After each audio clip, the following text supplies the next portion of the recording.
Hi, Lynn Croker from Superwoman versus Real Woman. This video is about the dating checklist that I put together.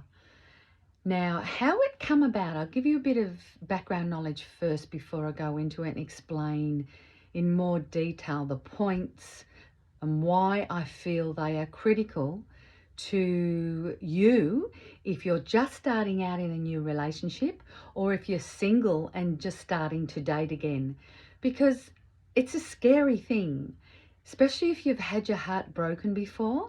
And that's how this has come about. Is one of the reasons is I've been single and I've dated and I've had my heart broken, and so I realized that what if I could avoid some of the pitfalls of picking the wrong partner and getting emotionally attached and then finding that they were the wrong partner and getting my heart broken. So if I can eliminate some of or all of your potential for getting your heart broken, potential for picking the wrong partner and having a lot of pain and suffering when the breakup happens, or a lot of potential for you financially suffering when you have to split whatever you've put together in the relationship. So this has really come out about a necessity for me and also for my clients, and I've found that it's really made a difference to them when it comes to dating and picking the right partner. Because let's face it, ladies, we get emotionally attached very quickly, and that's the problem. Once we are emotionally attached, we're not thinking logically, we're not looking for those red flags or seeing them when they're there, we're not listening to our intuition, which is critical, because your intuition is showing you the red flags. But when you're emotionally already invested in the relationship or in this partner, you just ignore them or you wipe them away and you just don't even see the red flags. So find out some of these things first, or all of these things, and you'll be really surprised at some of the comments that I've got from this and some of the things that I feel is important, because a lot of these things you wouldn't even think to ask your potential partner. So this is how important it is. So the first thing is, what is their top values, their top 5 values? Because let me give you an example. If you're into living healthily, and so you exercise, you eat right, you have a good mindset, a positive mindset, then you don't want to date someone that is a couch potato and they drink, they smoke, they maybe do drugs, they don't exercise a lot. So you can see that is fraught with danger. Even though there might be a chemical attraction, ask yourself, is it chemistry or compatibility that you're seeing or you're feeling? Very big difference. Chemistry doesn't last. So a lot of us get caught up in the chemistry and then find down the track, that's when later we go, oh my God, this person is really not the right person for me. So top 5 values. They don't have to be the same as yours, but your top ones and their top ones have to be similar, or there's some in there. For example, your top one might be making a lot of money. So success and making money is important to you, but your partners it's not so important to them, and so they don't have a lot to bring to the table as far as financial or that area. So the mindset is very different. So you can see where it doesn't have to be the same values as yours, but they have to be similar, or at least some of your top values have to be in theirs and vice versa, for this to work long term. Now, this is only if you want a long-term relationship and you want to minimize the risk of the breakup part. That's where it gets painful and all the suffering occurs. So this will help with that. Okay, so number 2 is check with at least 2 of their ex-partners. Now, I don't know if you've ever done this, but check out, do a bit of research, because let's face it, when we're going on a holiday, we spend more time, effort and money in doing the research to what holiday we're going to go on than we do about our potential lifelong partner. So find out about their ex-partners. How do they talk about their ex-partners? Is it very negative? Is there a lot of blame that their ex-partners, it was all their fault in the relationship and they did this wrong and that wrong? So find out, even speak to the ex-partners, because there's always a pattern. Let me give you an example.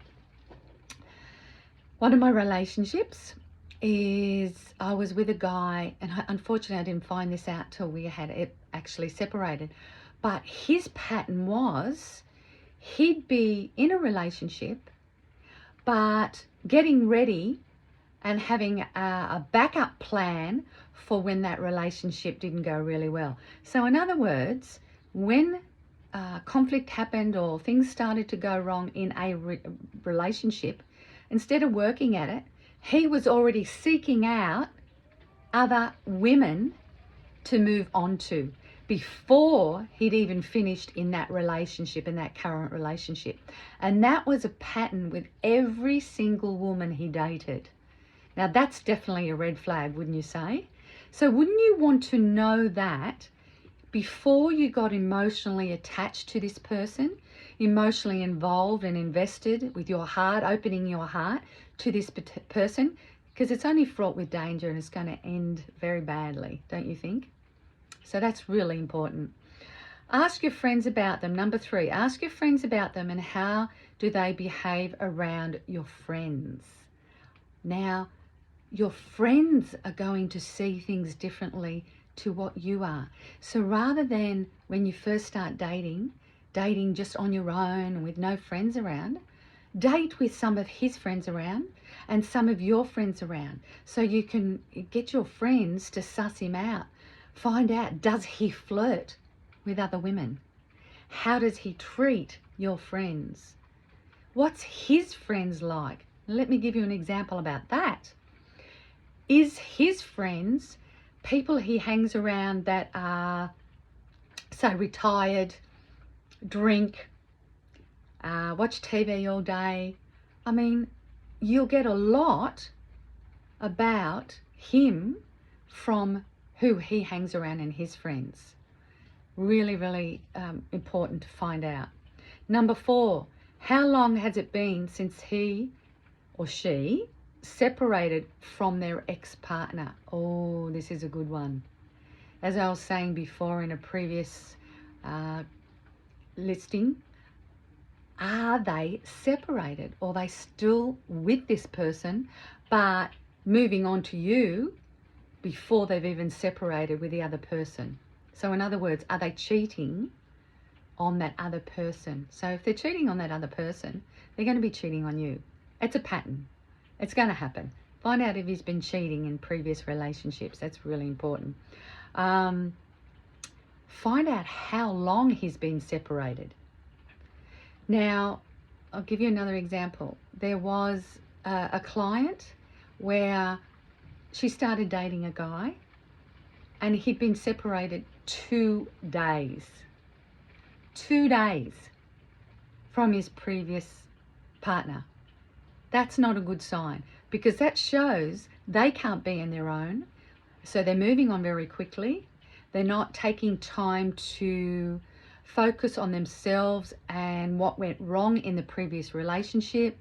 And we all have wounds from that. We're all grieving with the breakup. So everyone needs time to grieve, heal those wounds. Otherwise, we take that into the next relationship.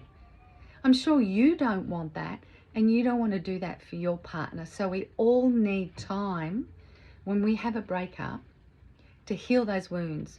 work out. What I do is go, okay, I sit back and ask myself, what went wrong? What lessons can I learn from this breakup in this last relationships? What patterns am I repeating that I don't want to repeat anymore? So start asking yourself these questions and start healing those wounds.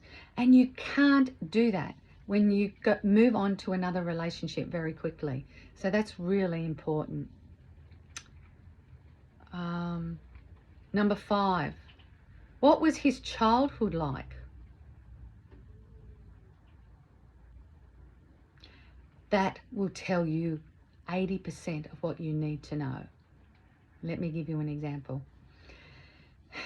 I dated a guy, and again, I didn't find out this till later, unfortunately. His father had repeatedly cheated on his mother, the wife, and there's a pattern there.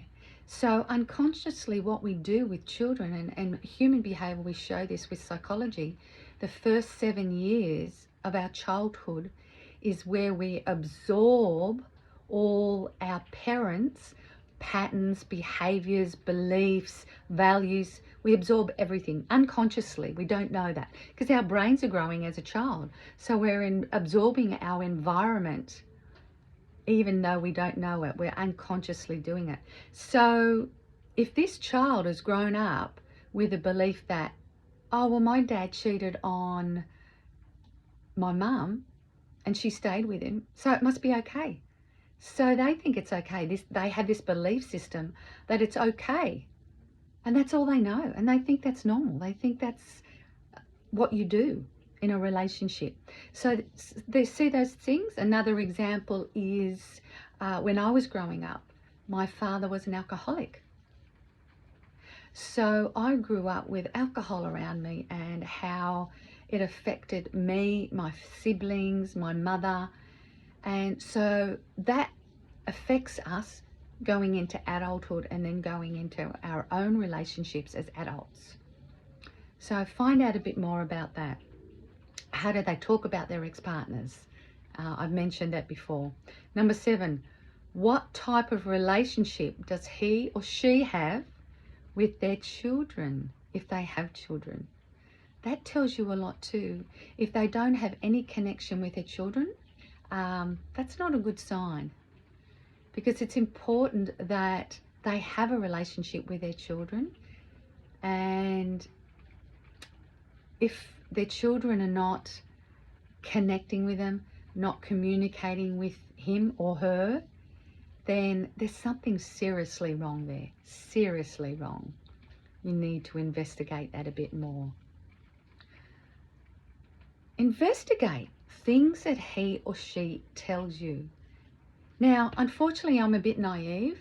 I'm getting better as I get older, but I expect people to tell the truth, because that's a very high value for me, is honesty and integrity.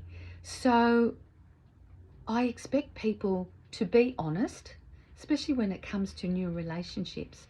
But unfortunately, people are not like that. All of us are on our best behavior when we first get into a relationship. We're both wearing the mask. We're putting on our best behavior, but that's not really us. Behind the scenes, with no makeup, hair all messy, in our daggy tracksuit pants, just getting out of bed when it's that time of the month and we're moody. They need to see that in you, and you need to see that in them. So don't believe everything they say. Just take note, take mental notes. Listen to your intuition. Listen to your gut. Is there some red flags in what he's saying? Or she, if they say something and you think, oh, that doesn't really make sense, then investigate it a bit more. Be a private investigator. Because remember, you don't want to get emotionally attached to this person and find out it was all lies and your relationship is based on all lies. Okay. Number 9, what does he or she, their work colleagues, think of them? Okay, all their employees. Find out Are they well liked? Are they respected? Or are they perceived as a manipulator and they're just out to get what they want, or they're money hungry, or their work colleagues go, oh, he's a really, or she's a really nice guy, I trust them. Find out. Their work colleagues or employees are the really good ones to find that out about. 10. Does he or she have a lot of friends? And what are they like? I mentioned that before. What are they like? But find out if they've got a lot of friends. Are they a loner? That says a lot too. Or are they someone that has had childhood, still has childhood school friends that they still connect with? If they have long-term friends, that says a lot about a person. That there's a lot of loyalty there. There's a lot of trust in that. Find out more about that. Now, does he volunteer? Now, this is might be high on your list, but I think when people volunteer in organisations, for example, do they go and do a homeless shelter, or do they go and volunteer somewhere where they're not getting paid? They're giving their time for nothing in return. That tells you that the person is in a good place in their life, and their thinking is that you reap what you sow. If you give out, then we get back in return, karma, things like that. It's a good mindset. Want to help people. Me volunteering, for me, for example, volunteering and helping others is one of my top values, and helping people become, that's why I'm doing this video, is to help them have a better life. So find out a bit more about that. What else do we have? Number 12, how does he or she respond or react in conflict situations? Oh my God, this is critical. There's so many ways that a person can react. We react or we respond in conflict situations. And this tells you a lot about their emotional intelligence. Now, why emotional intelligence is so important is because when you have a fight with them, and inevitably, it's, guaranteed at some point, you're going to have a disagreement, a miscommunication, conflict, whatever you want to call it, an argument. How do they respond? Do they react emotionally, go off, get angry, abusive, and blame you? Or do they shut down? It's the fight, flight, or freeze response. And I go into this and all these a lot more detail in my programs, in my workshops, in my seminars. So if you want to know more, then contact me, and I can go into so much more detail about each one of these points. Find out do they shut down and just walk away, or do you shut down and freeze, and you just you can't deal with conflict and you walk away. So that's really important too, because conflict needs to be resolved. Otherwise, you're just going to be going from relationship to relationship to relationship. And I'm assuming you don't want to do that because you're looking at this checklist. So how you respond and how they respond is really important.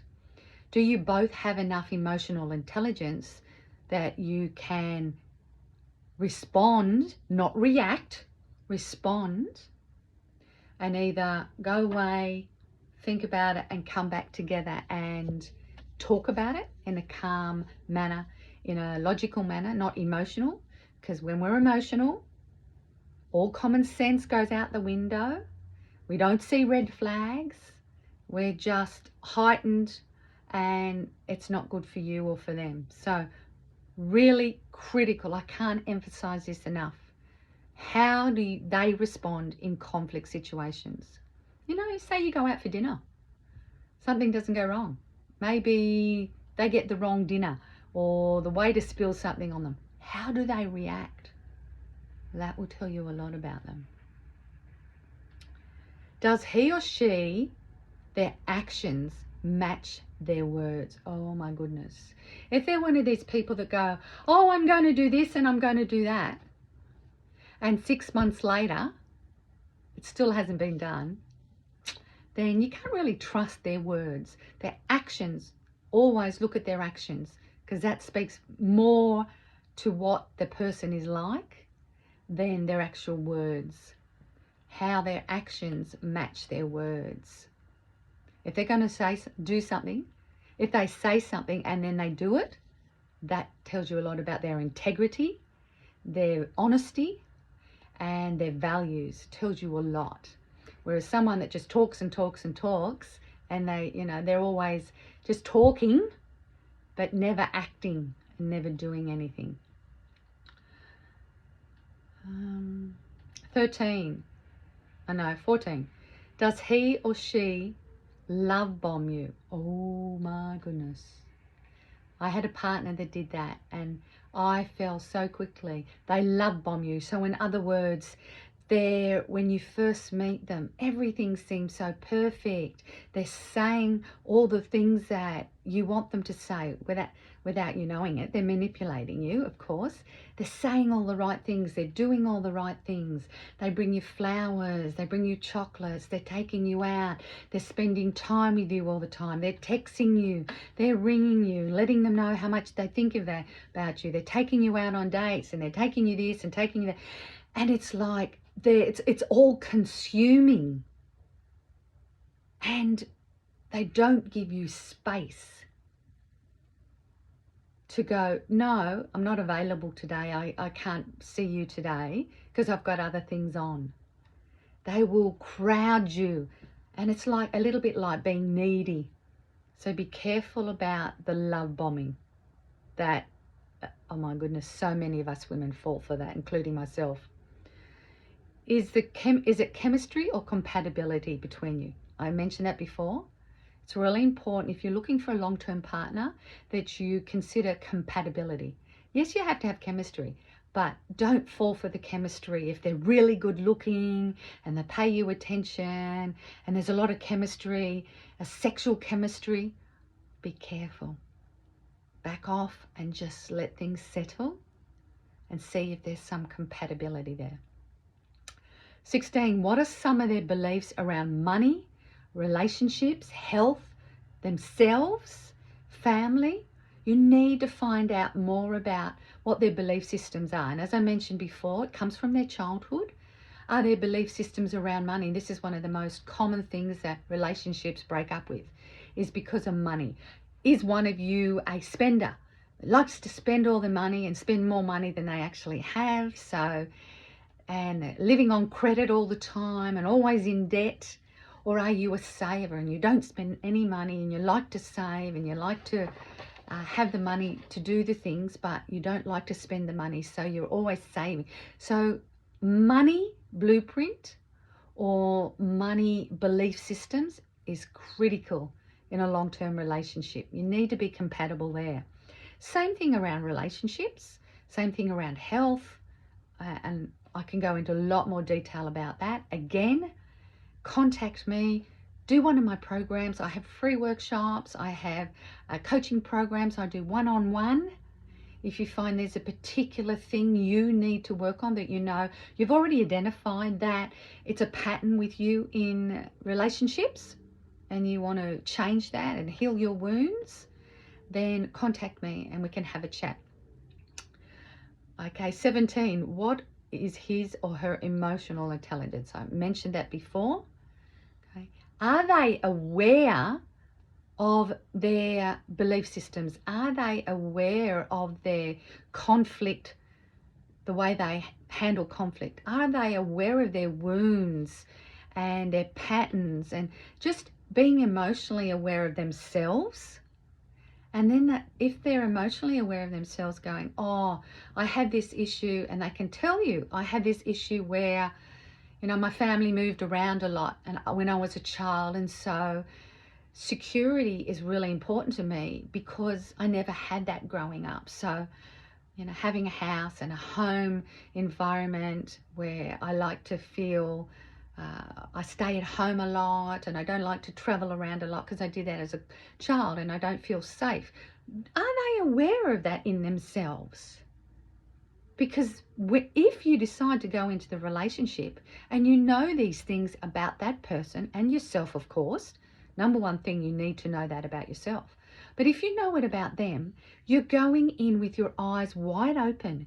You're going in already knowing that. And then you can decide, all right, you know, this person has a drinking problem or a drug problem in the past and they've tried to kick it. All right, I know that going into it. Am I prepared to get into this relationship knowing that they have that issue? And you're going to make a better informed decision about whether you want to get emotionally attached to this person if you know that. Is he or she generally a positive and happy person? They say that you can always see where someone's going to go in their life by looking at the 5 closest people they hang around. So are the people they hang around positive? Are they uplifting? Are they happy? Are their friends happy? Are they positive? Do they have a good mindset? So when then conflict happens or challenges happen or problems happen, do they handle it really well and process it really well? Are they generally happy even though, you know, shit hits the fan and things go wrong? Are they a person? And let me give you an example. I was at an airport and catching a flight back home, and they'd cancel the flight, and a lot of people were going off trying to get back home and trying to get on another flight, and everyone in line was getting angry and frustrated and upset when there was nothing they could do about it. Whereas what I decided to do, and the people we were with, we processed it. We went to another airport, got a flight on another plane the same day. So how did they handle that conflict, and were they staying positive, or is the world falling apart when problems happen? And 19, the last one, what does he or she have to show for all their time working? So in other words, if you're around my age, you know, you've been working for a few years, maybe you're not as old as me, but if you've been around a while, you've been working for a while, you should have something to show for it. Have they saved and they got a house, or they've got some sort of investments, or they've handled their money really well rather than just blown it and lived for, I mean, it's great to enjoy life, but to a point.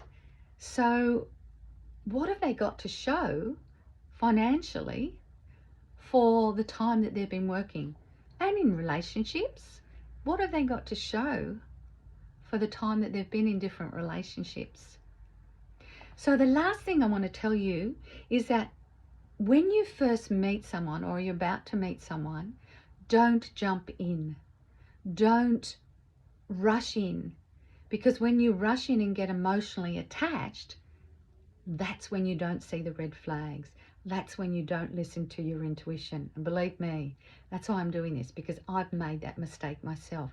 Take time, take slow, step back, and don't rush into it.